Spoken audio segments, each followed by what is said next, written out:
ಏನು ಮಾರ್ರೆ ನೀವು? ಅಲ್ಲ ನೀವು ಯಾಕೆ ಬರಕ್ ಹೋದ್ರಿ? ಒಂದ್ ಮಾತು ಹೇಳಿದ್ರೆ ನಾನೇ ಬರ್ತಿದ್ನಲ್ಲ. ಫ್ರೆಂಡ್ ಮನೆಗೆ ಹೋಗಿದ್ದೆ, ಆಗ ನಿಮ್ಮ ಮನೆಗೆ ಬಂದ್ಬಿಟ್ಟೆ. ಅಯ್ಯೋ, ಅಪರೂಪಕ್ಕೆ ನಮ್ಮನೆ ಮಹಾಲಕ್ಷ್ಮಿ ಬಂದಾಗ ಬಂದಿದ್ದೀರಿ. ಒಂದೇ ಲೋಟ ಹಾಲು ಕಾಯಿಸ್ಕೊಂಡು ಬರ್ತೀನಿ. ಸರಿ, ಹಾಗಾದ್ರೆ ಸ್ವಲ್ಪ ಹಾಲು ಸಾಕು, ಜಾಸ್ತಿ ಈ ಕಡೆ ತಿಂಡಿ ತಿಳ್ಕೊಂಡು ಬಂದೆ. ಒಂದೇ ಲೋಟ.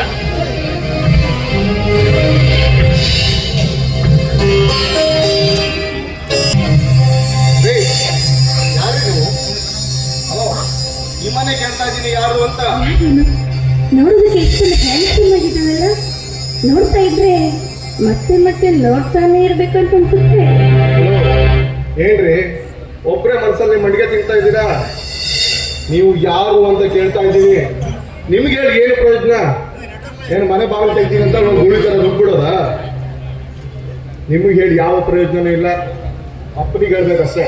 ಅಪ್ಪ ಅಪ್ಪ ಎಲ್ಲಿದ್ಯಪ್ಪ? ಮನೆ ಕಳ್ಳಿ ಮೇಲೆ ಇಟ್ಕೊಂಡ್ರು ಗೊತ್ತಾಗಲ್ಲ.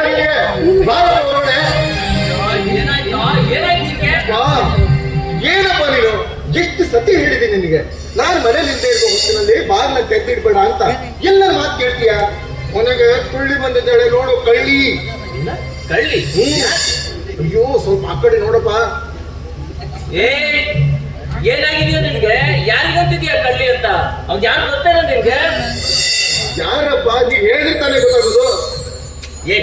ನೋಡು ನೋಡು, ಮೊದ್ಲು ನೀನು ಅವ್ರ ಕ್ಷಮೆ ಕೇಳು.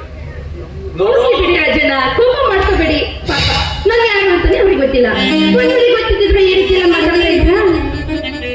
ನಾನೇ ಇಂಥ ಸುರಸುಂದರನ್ನ ಎಲ್ಲಿ ನೋಡೇ ಇಲ್ಲ.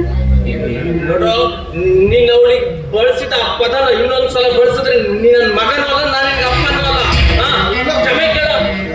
ಅಲ್ಲಪ್ಪ, ನೀನ್ ಹೇಳೋದು ಸತ್ಯ, ಅದನ್ನ ಒಪ್ಕೊಳ್ತೀರಿ. ಅಲ್ಲ, ಅವ್ರು ಯಾರು ಅಂತ ಹೇಳಿದ್ರೆ ನನ್ಗೆ ಗೊತ್ತಾಗ್ಬೇಕು. ಮಗ, ಅವ್ರು ಯಾರು ಅಂತ ತಿಳ್ಕೊಂಡಿದ್ಯಾ? ಒಂದು ಕಾಲದಲ್ಲಿ ನಮ್ಗೆ ಅನ್ನ ಹಾಕಿರೋ ದಣಿ ಬೈರುತ್ತಿ ಸಾವುಕಾರ ಮಗಳು ಚಂದ್ರಚೂಡ ಅವ್ರಿಲ್ವಾ? ಅವ್ರ ತಂಗಿ. ಹೌದೇನಪ್ಪ? ತಂದು ಅದು ನನ್ಗೆ ಗೊತ್ತಾಗಿಲ್ಲ ಮೇಡಮ್. ಐ ಸಾರಿ, ನೀವು ಯಾರಂತ ಗೊತ್ತಾಗಿಲ್ಲ. ಕ್ಷಮೆ ಕೇಳೋದು ತಪ್ಪು, ನೀವೇನು ಮಾಡಿಲ್ಲ. ನೀವೇನನ್ರಿ ಕಳ್ಳಿ ಅಂತ ಅನ್ರಿ. ನನ್ನ ಕೈನೇ ಇನ್ ಮುಂದೆ ನಿಮ್ಮ ಹೃದಯ ಕೆಡೋದಕ್ಕೆ